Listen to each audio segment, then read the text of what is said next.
You know, one of the most common questions I get asked whenever I finish a roof inspection is, when are you going to come and do the work? And my response nowadays is, you won't see me. It's one of my trained roofers who's going to be out here doing the work. I don't do any work. Now, even though that's mainly true, there are exceptions. And why exceptions? Well, it's to do with the spectrum of mastery. And there's a saying that if you don't use it, you lose it. And this is really true when it comes to levels of mastery, because if you don't keep improving, you will go backwards. Much like your health, your exercise, you think you've done all the exercise that's needed to keep you fit and healthy when you reach a certain age and you stop exercising. Well, that's going to be the end, because you're going to have to keep doing it. You've got to keep improving. Even though you get older, you have to improve when everything else is going against you.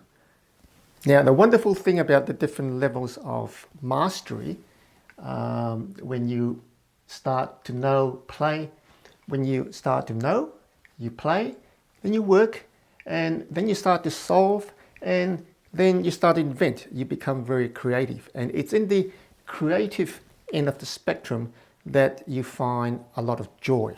And if I stop physically doing things on a roof, I would lose that top end, that element of joy in being able to invent things and be creative.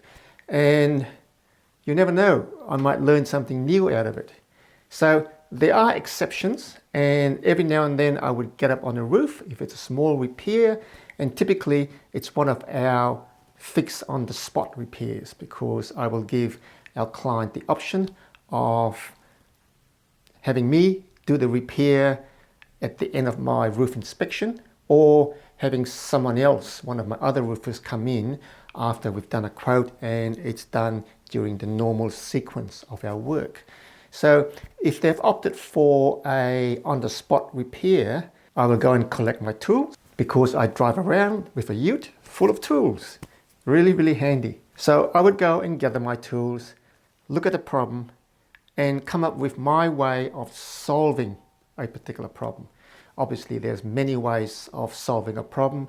And in this particular situation, I could have slapped a bit of silicone on it, and this is what the original roofer did when he came up with the solution for this really difficult joint.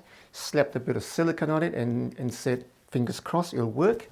It worked for a while, and then it stopped working when the sealant cracked. So as you go up in the levels of mastery, what else can you do besides slapping a bit of silicone on it? Some roofers will go and put some tape on it, or put a flashing over the hole and put a bit of silicone around it. Well, in this instance, I had to set a little bit of a challenge for myself, and I said, how can you come up with a creative solution for this problem? And the solution has to be better than all the other solutions. So this is what I did.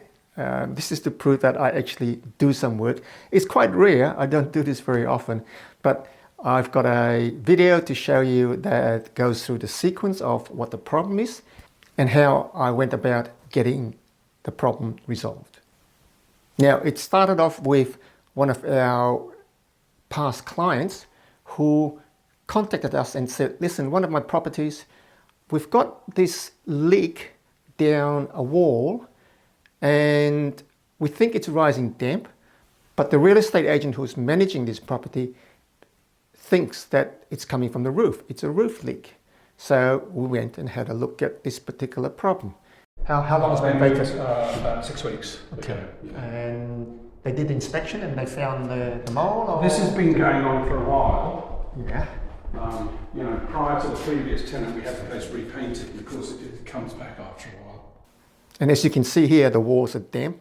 The first thing we asked is that an external wall or an internal wall? And the answer was, it's an internal wall. It divides two houses, what we call a semi, divides two houses. So there's a wall in between the two houses, and that's damp. So we immediately think it's probably not rising damp because there's no external wall exposed. So possibly it could be a roof leak. So we get up on the roof and have a bit of a look. Here we have that's the brickwork on the neighbour, brickwork on our property. The rafter goes right between, and that's the cavity. So the rafter goes in, imagine the cavity running there, and look at this detail. See how this crack in there, crack in there, crack in there. So what's happening is that with the tile edge around here, all the water runs down into that gap, and then it feeds onto the rafter, drips down the cavity, and that's what's causing the rising damp. So we are going to do a inspection repair here, which means that we inspect and we do the repair at the same time. And we've asked the client, it's usually a $600 fix if you can get it done during the inspection and we have time, and this is what we're going to do. So what will happen is we'll open this up, lift this up, put a flashing in there so that this is all sealed properly, and then that means we won't get this leak down here, which will gonna cause the leak down the cavity. Right, we are gonna do this fix on this leak in here, which is going down the cavity and causing bubbling on the wall. And first thing we do is just take that sealant off, which is not doing anything, and there we are. This is going to be my favorite tool, the Fat Max. Used to be nice and sharp, it's not that bad. So let's take the silicone off. What we have to do now is drill out the pop rivets.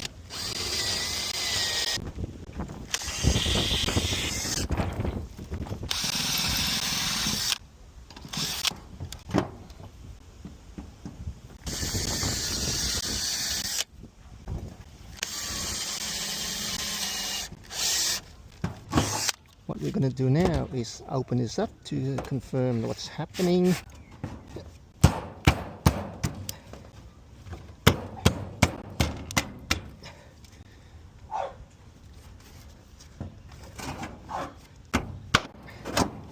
Right, okay, we are going to see whether we were right or wrong with our prognosis and have a good look underneath. And you can see right here, that's where the silicone is. Right, this is the roof sheet from next door. The last roll is right here on the edge, so any water that runs there goes straight on top the rafter, which is right there. The water would go seep across right in there. It'll go. Okay, we've confirmed that it is indeed leaking right here. We're going to just clean this up. Take the old sealant off.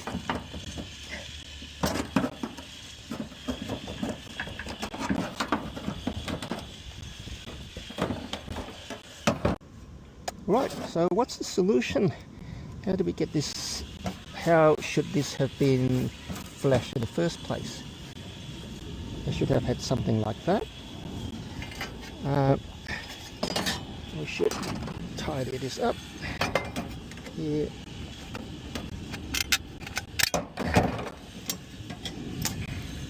And that's folded. That should go right here. Right.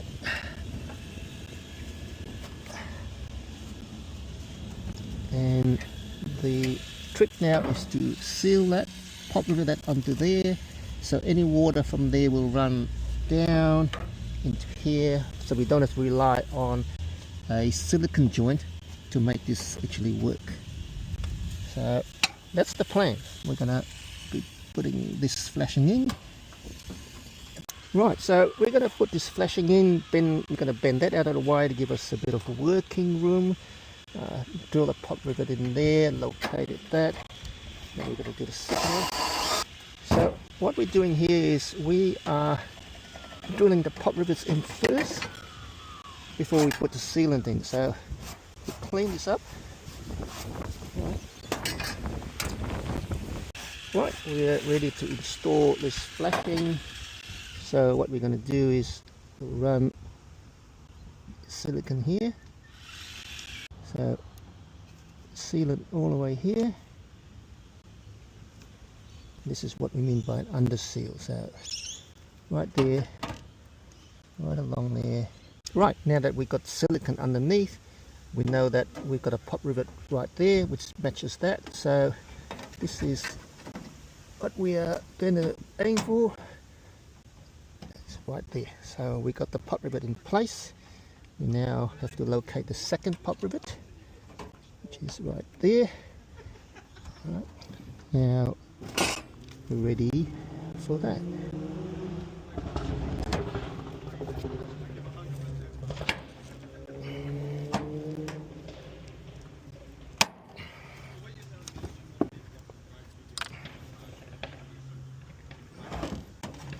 Right, now we can see that this has got a nice under seal in there.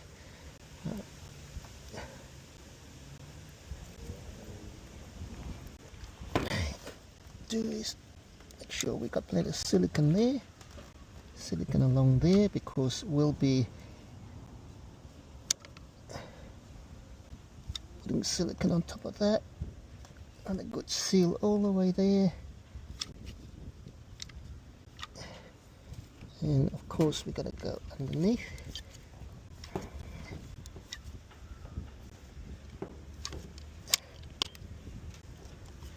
Okay, so now we're ready to put this back right there.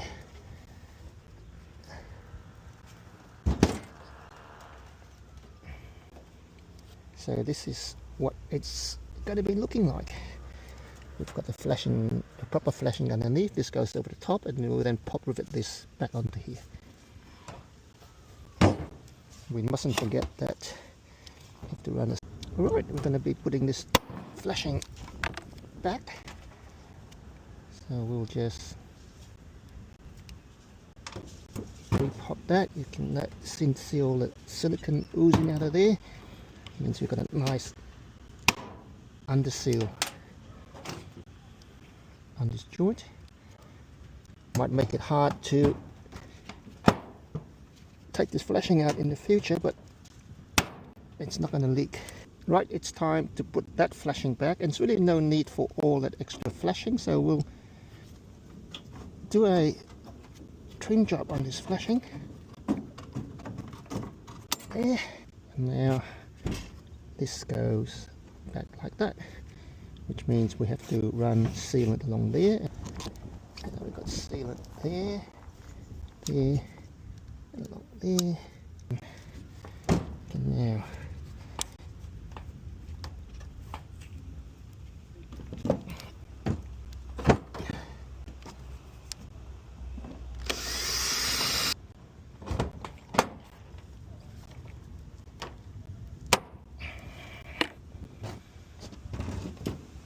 right, we've got those rivets in, and what we're going to do now is, we know that we've got a flashing that runs in here.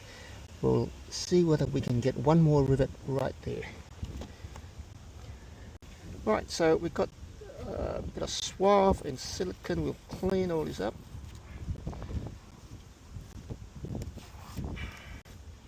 Run that silicone back into there.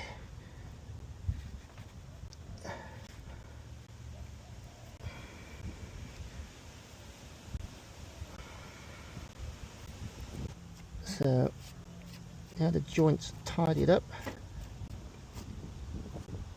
and we know that there's sealant underneath. So, but what we always like to do is we will then make sure and over seal.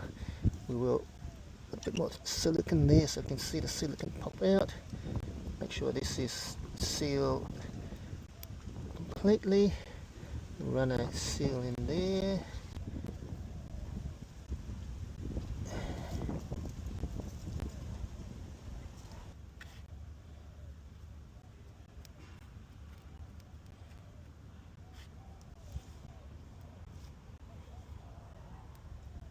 Right, so job's done.